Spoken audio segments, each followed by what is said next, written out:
오늘도 우리 사는 이야기 찾아주셔서 감사합니다.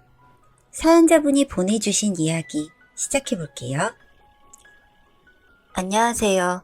저는 평범 무난하게 살아온 여자입니다. 평범한 부모님 밑에서 뭐 하나 모난 거 없이 그냥 평온하게 그렇게 살아왔던 것 같아요. 다들 힘들다는 취업도 큰 욕심 부리지 않아서였는지 또 나름 성공했고요. 그렇게 저는 드디어 사회생활을 시작하게 되었고 그곳에서 신랑을 만나게 되었습니다. 신입사원이었던 저는 유난히도 신랑이 보는 앞에서 상사에게 많이 혼나면서 일을 배웠던 것 같습니다. 정말 남들이 보기에 쪽팔릴 정도로 야단을 맞았어요. 그렇게 정신없는 시간을 보냈기 때문에 처음에는 신랑이라는 사람도 인지를 못하고 지내고 있었다가 제 업무를 도와주던 선배와 저의 신랑이 친하다 보니 같이 알게 되어서 퇴근은 맥주도 한 잔씩 같이 하며 셋이서 절친처럼 붙어 다니게 되었습니다. 그러다가 고된 신입 시절을 보낸 이후 몇 년이 지난 무렵 저도 어느 정도 업무가 익숙해졌을 때 신랑과 만나게 되었습니다. 지금 생각해보면 그때가 제 인생에서 몇 안 되는 멋있었던 순간이 아니었을까라는 생각을 하게 되네요. 그 무렵에는 밑에 들어온 신입사원도 있었고 저도 제 나름대로 일을 많이 하고 있어서 직장 내에서도 인지도가 있었거든요. 그리고 곁에는 든든한 신랑이 있었고 회사에서 크고 작은 이야기도 함께 나누며 해답을 찾아가기도 하고 무튼 하루하루가 편안했습니다. 신랑과 몇 년을 더 만난 어느 날 저희는 결혼을 하게 되었어요. 직장 내에서 비밀 연애부터 대표 사내 커플까지 여러 타이틀을 갖고 결혼을 하게 되어서 직장 동료들도 모두 그럴 줄 알았다는 분위기였고 저희는 축복 속에 결혼을 하고 부부가 되었습니다. 그렇게 결혼을 하고 아이도 크게 속썩이지 않고 생겼고 첫 아이를 출산하고 얼마 되지 않아 둘째 아이까지 출산하게 되었습니다. 첫째와 둘째의 나이는 2살 터울이었는데 그렇다 보니 제가 산후조리를 할 때 신랑과 아이만 남을 게 걱정이 되어서 결국 친한 지인의 소개로 베이비시터를 구하게 되었습니다. 친한 지인이 워낙 괜찮은 사람이라고 믿고 맡길 수 있다기에 저도 마음 놓고 아이와 집안 살림을 맡길 수 있었어요. 베이비시터는 제가 없는 동안 신랑의 식사나 아이를 돌보는 일들을 해주었습니다. 간혹 저에게 아이가 노는 사진이나 신랑의 식사와 같은 사진을 보내며 소식을 자주 알려주었기 때문에 저는 안심이 많이 되어서 편하게 몸조리를 할 수 있었어요. 그렇게 마음 편안하게 몸조리를 잘 마치고 집으로 돌아왔는데 역시나 집은 깨끗이 정리가 잘 되어 있고 아이의 목욕까지 해두신 건지 좋은 향기가 나고 있었습니다. 약간의 걱정했던 마음까지도 날아가는 순간이었죠. 신랑도 베이비시터의 칭찬을 많이 해서 그런지 제가 산후조리원을 나오고 나서도 한동안 저희 집에서 일도 봐주시고 때때로 저녁도 같이 먹었어요. 그러다 보니 자연스럽게 서로의 신상에 대해서도 알게 되었는데 생각보다 시터분들 평균 연령보다 좀 젊어 보인다 했는데 저와 나이도 같았고 첫째 아이도 비슷한 또래더라고요. 그걸 알고는 정말 더 친하게 친구처럼 지내게 되었습니다. 매번 집에 있는 게 따분해서 같이 동네 카페를 나가기도 했고 아이의 육아와 관련해서 이것저것 배우기도 많이 하고요. 산책도 자주 하면서 하루를 보냈어요. 사실 첫째를 낳고 나서도 베이비시터 이모님의 도움을 받기는 했는데 그때는 이모님의 나이도 있으신 편이고 아무래도 위생적인 부분을 대충대충 하는 경향이 있어서 짧게 근무를 하셨고 그 이후로도 다른 이모님이 오시긴 하셨는데 저에게 이렇게 저렇게 알려주시기보다는 혼자서 다 케어를 해주시는 편이라 크게 대화를 나눈 적이 없었어요. 그런데 이번에 만난 베이비시터는 저와 나이도 비슷하고 아이들 나이도 비슷해서 서로 할 이야기가 많고 주고받는 정보도 많다 보니 저에게는 행운이라는 생각이 들더라고요. 베이비시터의 아이는 친정엄마가 거의 키우다시피 한다고 하더라고요. 이 일을 시작한 것도 산후 우울증이 심하게 와서 친정엄마가 차라리 나가서 일을 해보면 어떻겠냐고 해서 시작을 했다고 했습니다. 일이 있을 땐 하고 없을 땐 또 아이 돌보고 할 수 있어서 이 직업이 참 만족도가 높다고 하더라고요.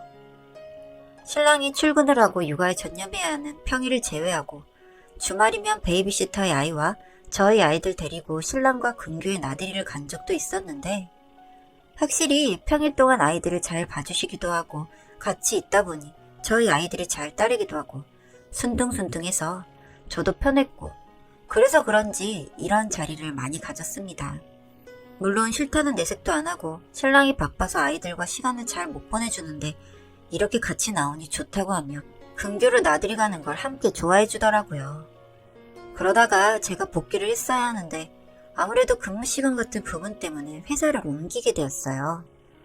회사는 좀 더 작지만 월차나 조퇴 같은 부분에 있어서 조금 널널해서 무슨 일이 있을 때 사용하기 편하기도 했고 집과 가깝다 보니 퇴근 후 집에 가는 시간이 줄어들어서 일찍 집에 갈 수 있어서 내심 만족하면서 다니고 있었습니다.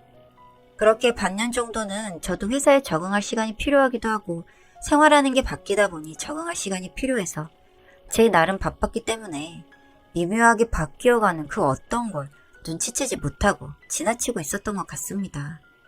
예를 들면 그릇의 위치나 수저통, 그리고 옷들의 위치 같은 것들이 제가 해놓은 대로가 아닌 시터의 취향대로 변해가고 있었어요.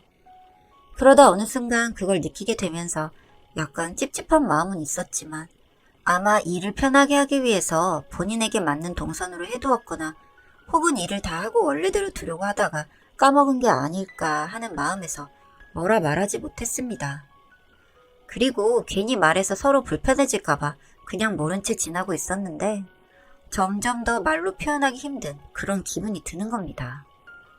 어느 날은 퇴근하고 집에서 좀 쉬려고 누웠는데 시터의 긴 머리카락이 침대 곳곳에 떨어져 있다던가 아이의 몸에 작게 나 있는 긁힌 듯한 상처들까지. 놀이터에서 놀다가 다쳤다고는 하는데 참 이상한 기분이더라고요. 그래서 혹시나 싶어 친구들에게 물어보니 홈캠을 설치해보라고 해서 집에 설치하게 되었습니다. 괜한 의심을 하면서 저와 시터를 괴롭힐 필요는 없다고 생각했으니까요. 여기에 최근에 첫째 아이가 베이비시터를 엄청 좋아했었는데 근래에 들어서는 베이비시터를 피해 다니기도 하고 가끔은 보면서 울기도 하다 보니 학대를 하고 있는 게 아닌가 하는 마음도 들었던 터라 더 미루지 않고 홈캠을 설치하게 되었습니다. 그렇게 설치하고 나서도 습관이 안 돼서 자주 들여다보지 않다가 어느 날 맘먹고 한번 보자 싶어서 보고 있었어요. 그렇게 보고 있는데 누군가가 들어오는 건지 현관 쪽에서 기웃거리며 인사하는 모습이 보였습니다. 거기다가 입맞춤까지 하는 것처럼 보이길래 본인 신랑이 우리 집에 들렀나 싶어 살짝 어이없어 하면서 보고 있는데 세상에 그 사람은 제가 너무 잘 아는 사람이었습니다. 바로 저희 신랑이었어요. 불과 몇 시간 전까지만 해도 오늘 야근을 할 예정이라고 말하던 신랑이 집에서 베이비시터랑 입을 맞추고 있는 모습을 보고 순간 저희 신랑이 쌍둥이가 있었나 하는 말도 안 되는 생각까지 해봤던 것 같습니다. 그만큼 저에게는 말도 안 되는 상황들이었던 거예요. 그리고 나서 그 베이비시터는 신랑이 집으로 들어오니 소파에 다리를 꼬고 앉아서는 맥주를 한 캔 마시더군요. 더 가관인 게 신랑은 안주라도 사온 건지 가방에서 주섬주섬 나초 같은 과자류를 꺼내고요.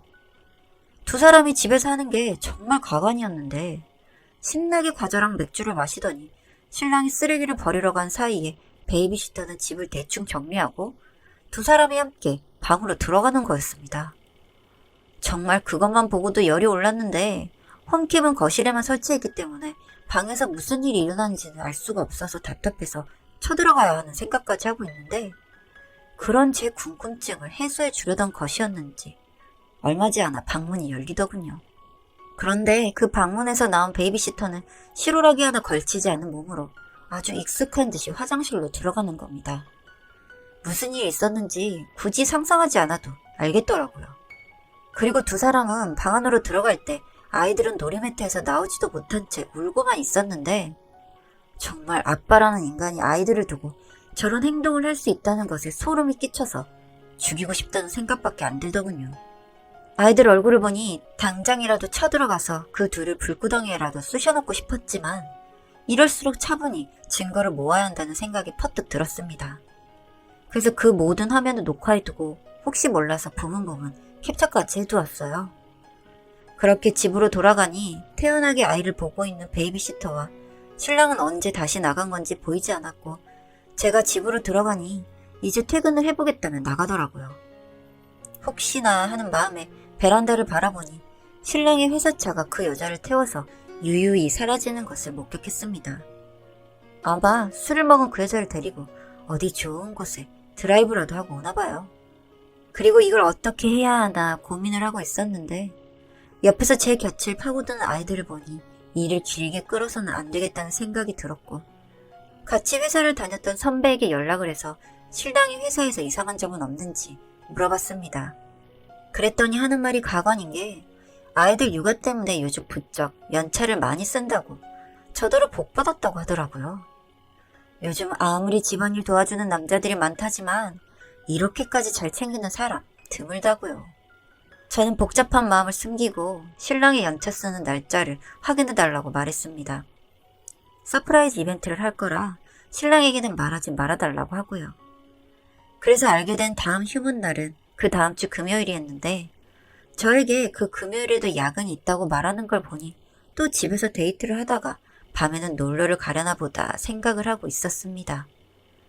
그나마 다행인 것은 베이비시터는 저희 신랑이 없을 때는 아이들이 살뜰히 챙겨주긴 하더군요. 이때도 내팽개쳤다면 저는 아이들을 구하는 게 우선이었겠죠. 뭐 여튼 제가 이 모든 사실을 알고 나니 더러워서 치가 떨리긴 했지만 며칠만 참으면 디데이라서 꾹 참고 기다렸습니다. 그리고 신랑이 연차를 썼다는 날이 되었고 전날에 미리 시댁 식구들에게 집에서 점심을 같이 먹자고 이야기를 해둔 상태였습니다. 아니나 다를까 출근하고 얼마 지나지 않아 신랑이 집으로 들어왔고 두 사람은 역시나 방에 들어갔다가 알몸으로 나왔는데 정말 웃기게도 신랑은 마치 저와 집에 있을 때처럼 팬티만 입고 집안을 돌아다니고 있었으며 그 여자는 본인의 집인 양 제 슬립 원피스를 입고서 돌아다니고 있더라고요. 그렇게 홈캠과 시계를 번갈아 보고 있었는데 신랑과 그 여자가 소파에 누워 서로를 물고 빨고 있을 때 비밀번호를 누르고 시댁 식구들이 들어갔습니다. 제가 조금 늦을 것 같으니 비밀번호 누르고 먼저 들어가 계시라고 말씀드렸거든요. 그렇게 현관문 비밀번호가 열리는 소리가 들리자마자 용수철처럼 벌떡 일어난 그 여자와 멍한 신랑이 화면을 통해 보였고 현관에 멍하니 서 있다가 곧 신발을 신은 채 집으로 들어와서 신랑을 때리시는 시어머니가 눈에 보였습니다. 그야말로 집안은 아수라장이 되었어요. 저는 집 근처 카페에서 이 모든 것을 지켜보고 있다가 집으로 들어가 아이들만 데리고 친정으로 갔습니다. 애들에게 더 이상 더러운 꼴을 보이고 싶지 않았거든요. 이제 시어머니도 알게 되었겠다. 제가 가진 증거도 충분하겠다. 더 이야기를 할 필요도 아무것도 신경 쓸 것도 없었어요. 그리고 저는 이혼을 위해 미리 연락해둔 변호사에게 증거를 보내두었고 회사 친한 선배에게도 수치스럽지만 이야기를 했습니다. 신랑이 베이비시터와 바람이 나서 이혼을 하려고 한다고요. 회사에 저를 위해 연차를 쓴 것 다 베이비시터랑 바람나고 더러운 짓을 하고 다닌 거라고요. 워낙 입 가벼운 걸로 유명한 선배다 보니 회사의 소문은 순식간에 돌았나 보더군요. 그렇게 나중에 들은 이야기로 남편은 회사에서 잘렸다고 했습니다. 그 이후에 있었던 일은 정말 추접의 극을 달렸습니다. 시어머니, 시아버지 두 분이 어찌나 열심히 그 두 년놈들을 팼는지 남편은 뭐에 얻어맞아서 찢어지고 야구 방망이까지 등장해서 난리가 나는 통에 입원했다고 했고 그 여자는 쇄골뼈가 골절이 되었다고 하더라고요. 참, 시부모님 두 분은 참 좋은 분인데 어찌 그런 분은 밑에서 이런 멍멍이 같은 인간이 나온 건지 참 알 수가 없더라고요. 공직에 계시다가 퇴직하신 시아버지는 저희 집에까지 찾아오셔서 아주 점잖게 저희 부모님과 저에게 사과를 해오셨습니다. 며느리가 원하는 대로 처분을 기다릴 것이고 어떤 선택을 하더라도 자식 잘못 키운 자신들은 할 말이 없다고요. 그렇게 마지막일 것처럼 저희 아이들을 보고 돌아가시는데 두 분께는 참 죄송하긴 했습니다. 하지만 저는 이혼소송을 하게 되었고 양육비와 위자료까지 받게 되었어요. 그런 과정에서도 저와 저희 부모님은 모두 상처뿐인 하루하루였습니다. 뭐 제가 선택한 이혼이었다고는 해도 완전히 100% 후련하다고만은 할 수가 없더라고요.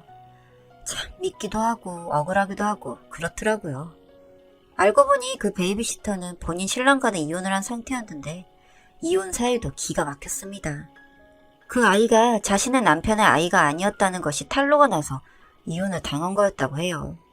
참, 그런 여자 바람이 난 남편도 남편이고 그런 과거 모르고 내 남편 꼬신 줄도 모르고 히히 호호했던 저도 등신이었고요. 뭐 그렇게 끝이 났습니다. 이제 그 이혼 남녀 둘이 잘 살면 되겠네요. 이젠 제 속이 쓰리지도 않습니다. 오로지 저는 제 아이들 잘 키워내는 것, 그거 하나뿐이에요. 그나마 시부모님들이 손주들 생각하셔서 이래저래 여유자금을 주시기는 해서 그나마 다행이라는 생각을 합니다. 앞으로 저는 열심히 살아보려고요. 긴 글 읽어주셔서 감사합니다.